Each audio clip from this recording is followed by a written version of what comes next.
Hey, Celtic fans, welcome into today's show. Thanks for tuning in, but also thank you so much for helping this channel grow. And so I want to continue the growth as we get into the regular season. So all I need you guys to do before we actually talk about what we're going to talk about today is get down below and subscribe, hit that like button, and turn on your notifications. We're only growing because of you guys, and it's been an awesome process. Love talking Celtics basketball with you guys. So help us keep doing that by subscribing to the channel. Now, Celtics finally started their preseason, one of the later teams to start, as they had their first preseason game on Wednesday night, I believe it was. Tuesday night is what it was. The Celtics played against the Philadelphia 76ers, and they actually ended up losing. But, look, at the end of the day, it's preseason. Nobody's going to overreact to the first game, especially when no starter, there wasn't a single starter that played more than 22 minutes. Now, along with starting later, the Celtics are also only one of few teams to only play 2 preseason games as opposed to some playing 3 and as many as 4. And, you know, like I said, they did end up losing, but it wasn't that big of a deal, and I'm not really overreacting to it. But I do want to talk about some things on today's show that stood out to me. And we'll start off by just kind of pointing out the starting lineup. And this isn't what you're going to see in a regular season game because there are a lot of players that did not play in this game. Your starting backcourt was Marcus Smart and Javonte Green, is something that I did not expect to see at any point in the season. But here we are, first preseason game. That's who we've got in. And then, of course, the 2 stars, Jaylen Brown and Jayson Tatum. And then with both of the Celtics' really main big men being out, and Daniel Theis and Tristan Thompson, Robert Williams III, a.k.a. the Time Lord, kind of took over that center position. And, you know, he didn't look half bad defensively. You know what he does. He brings you energy and sometimes some lob threat plays. But all in all, didn't even play that much, so it didn't really matter. Now, I'm going to talk about more players in particular and kind of dive deeper into who did well and who didn't do so well. So we're going to start off with this question for you guys. Who were you the most disappointed in after the first preseason game? Let me know in the comment section. And if you're watching right now, you're probably going to get hit with the YouTube ad break. So I'm going to make this the pinned comment on this video, which means you scroll down. The first comment you see will be from me on the channel, and it will be asking you who you were most disappointed with in preseason game number 1. Now, as I mentioned, there were quite a few players that did not play in this game, 5 in particular, to be exact. Like I said, the 2 big men were out, Tristan Thompson and Daniel Theis. Daniel Theis was out with some lower back soreness, nothing major, but just didn't want to ramp him up too fast into that first preseason game.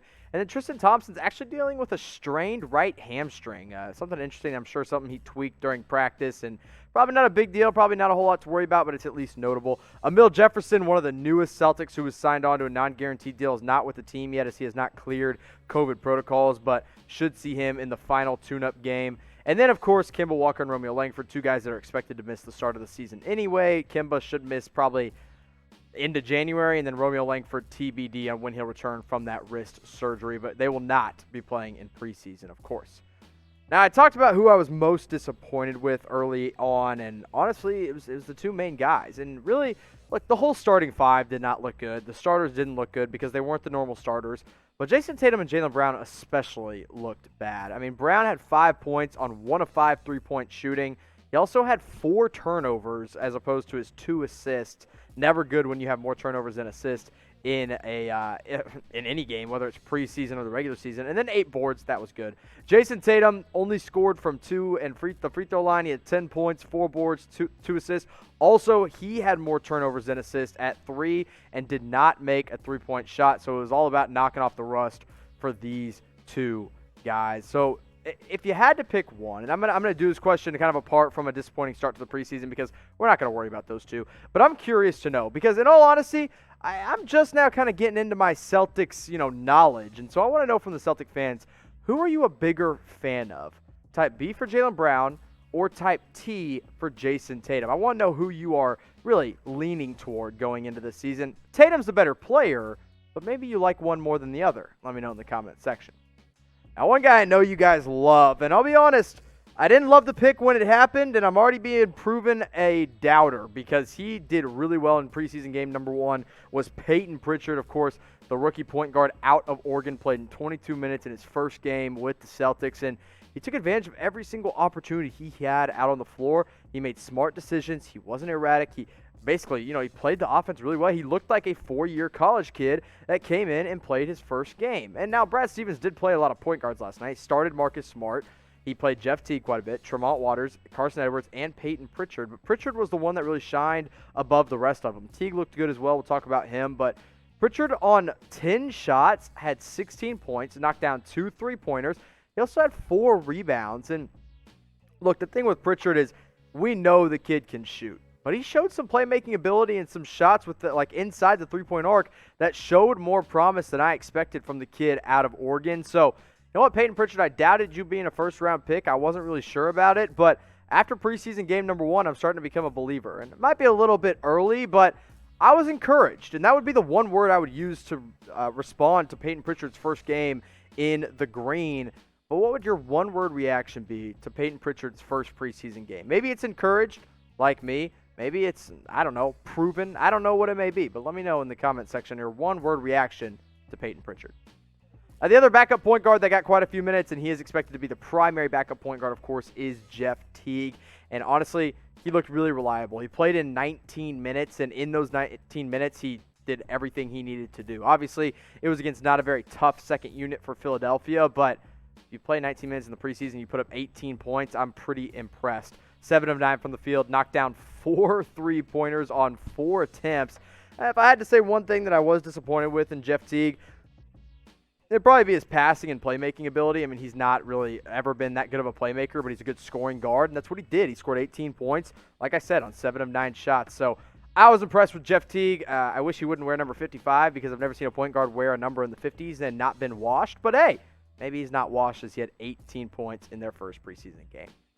One thing I want to tell you about before we get into our next part of the show is this deal going on at Fanatics for a very, very, very limited time. If you're watching this on Wednesday night, you're in luck because all Celtics gear is up to 65% off at chatsports.com/Celtics Deal. I'm talking hats, t-shirts, sweatshirts, hoodies, socks, even some slides as well. You can go get it at chatsports.com/Celtics Deal for up to 65% off. And you see these 2 shirts that I'm showing you right here? This is a package deal. So if you buy one, you get the other one as well. Same with this t-shirt shorts combo. Go get yours today and rep the green all season long at an awesome price at chatsports.com/Celtics Deal. Now, the other rookie that played quite a bit was Aaronnee Smith out of Vanderbilt. Obviously, he played 19 minutes, and he didn't look great because, I mean, he didn't play enough to really get into a rhythm, but his shot looked smooth. It looked reliable. Although he didn't take that many, I'm still impressed with what I saw. You know, the only question mark that I do have with Aaronnee Smith and really with his fit with the Boston Celtics is how much does Brad Stevens actually trust him? Because he wasn't the first wing off the bench. In fact, it looks like Brad Stevens might be going to Semi Ojeleye a little bit more than Nesmith, and I think that would frustrate a lot of Celtic fans. And I think it'd frustrate me too, because when you have a guy like Nesmith who put up 8 points and pulled down 5 boards in his 19 minutes on the court, like, you want that guy to play. You want your first-round pick, your lottery pick, to play right off the bat over a guy like Semi Ojeleye, who, you know, we kind of know what we're going to get out of him at this point in his career. So I'm interested to see how much Brad Stevens trusts him in the second preseason game and then into the season. But I trust that jump shot. It's just, you know, it's playmaking, it's dribbling, it's defending that I'm a little bit worried about with Nesmith. So we talked about Nesmith, we talked about Jeff Teague, we talked about Payton Pritchard. Which Celtic was the most impressive after the first preseason game to you? Let me know in the comment section. And also, make sure you subscribe to the channel, youtube.com/CelticsTV. I appreciate you guys tuning in to today's show. If you want to DM me on Twitter who your favorite Celtic was in that first preseason game, please do. Go give me a follow at Jimmy_Crowther. We can talk all things Celtics all throughout the season. If you DM me questions, I promise I'll try and respond. So hit me up over there at Jimmy_Crowther.